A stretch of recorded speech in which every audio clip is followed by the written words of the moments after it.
Giving the sailor a piece of money in return for his civility, Dante proceeded onwards, but ere he had gone many steps, he heard the man loudly calling him to stop.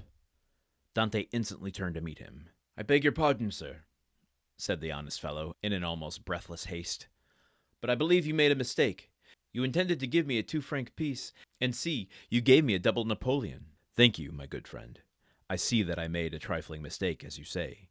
But by way of rewarding your honesty, I give you another double Napoleon, that you may drink to my health, and be able to ask your messmates to join you." So extreme was the surprise of the sailor that he was unable to thank Edmond, whose receding figure he continued to gaze after in speechless astonishment. "Some nabob from India," was his comment. Dante, meanwhile, went on his way. Each step he trod oppressed his heart with fresh emotion. His first and most indelible recollections were there.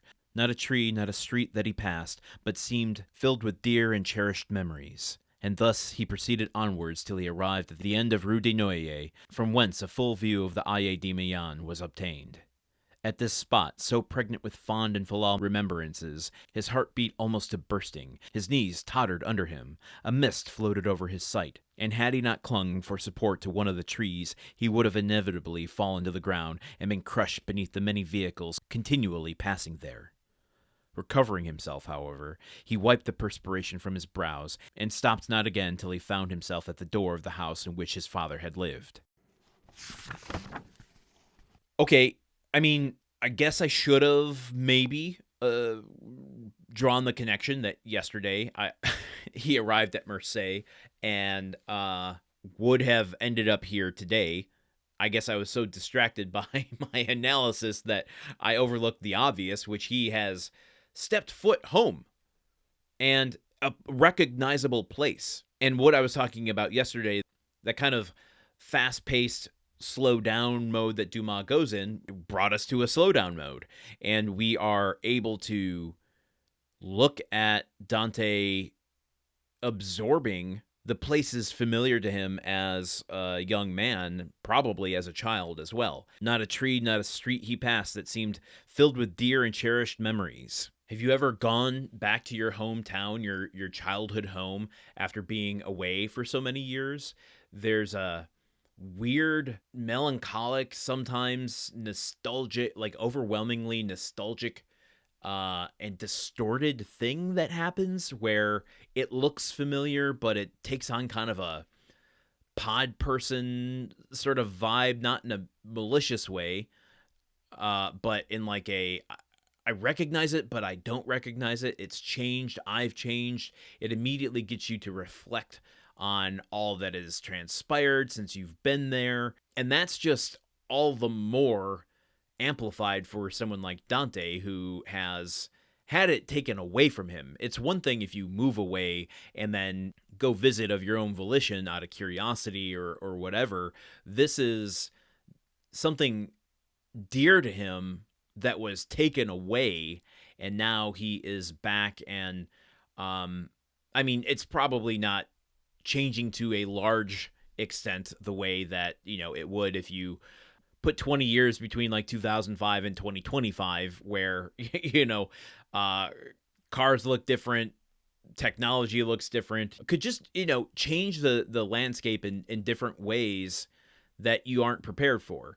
Dante probably isn't experiencing that so much as just kind of stepping back into what he once knew and loved, and probably looks very much the same, except for possibly these vehicles passing there. I'm assuming like carriages and hand carts and stuff like that.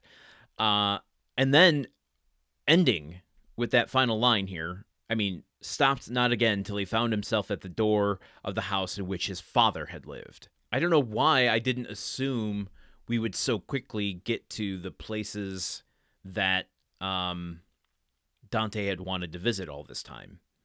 But also, why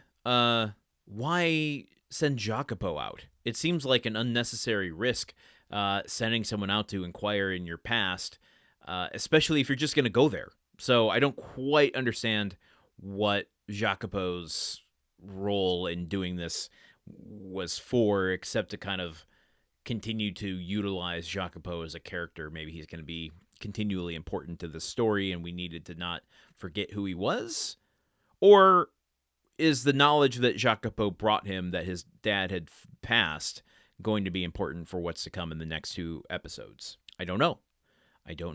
I guess the last thing I want to mention is just this exchange between the crewmate and him and Dante, where to say thank you, he gives him some money, and the guy's like, oh, hey, wait, you gave me too much.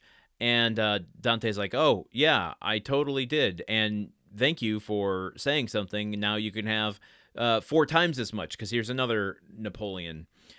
And this is, I don't know, like we talked a little bit the other day about how there might be some glimmering hope of the man Dante would have become had he not become this cynical, venge-driven person, that there might be still some hope for good in him. Because here, this is doing what Faria had kind of identified of, think of all the good you can do your friends with that wealth.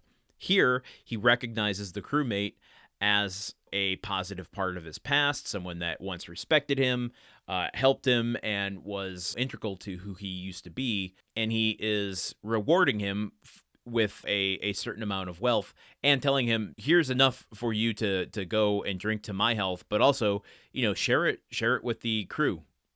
Let them join you. The first kind of evidence of giving others part of his treasure, rewarding his friends for being there for him and caring for him. I'm assuming that this crew member was at Dante's wedding at the beginning, one of those collective voices in the background cheering for his health. So hopefully not all is lost for Dante yet, but we have 2 episodes left in this chapter. Join me here tomorrow as we run into the penultimate one. Until then, you know where to find me. Okay, goodbye. The Countdown of Monte Cristo is part of the Gruntwork Podcast Network. This show is produced, edited, and hosted by Landon Solano. The original text of The Count of Monte Cristo by Alexandre Dumas. Theme song by Magic Solo. If you want to support the show and others like it, visit patreon.com/gruntworkpod. Thank you for listening. See you tomorrow.